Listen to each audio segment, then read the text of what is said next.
કચ્છથી સમાચાર પ્રાપ્ત થઈ રહ્યા છે। કચ્છમાં ચરસ ઝડપાવવાનો સિલસિલો યથાવત છે। જખૌ દરિયાઈ વિસ્તારમાંથી ચરસના 19 પેકેટ્સ મળી આવ્યા છે। બીએસએફના પેટ્રોલિંગ દરમિયાન ચરસના પેકેટ્સ મળી આવ્યા છે। એક અઠવાડિયાથી વધુનો સમય થઈ ગયો છે।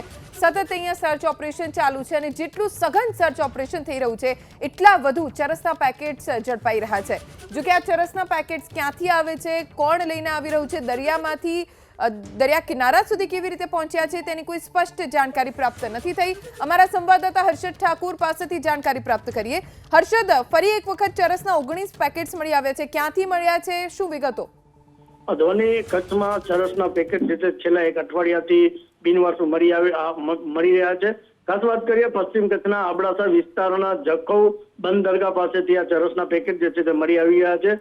ખાસ કરીને વાત કરીએ ગઈકાલે મોડી રાત્રે બીએસએફના પેટ્રોલિંગ દરમિયાન 19 બિનવારસુ ચરસના પેકેટ જે છે તે મળી આવ્યા છે, જેની બજાર કિંમત જે છે તે 6 થી 7 કરોડ હોવાનું હાલ જે છે તે સામે આવી રહ્યું છે।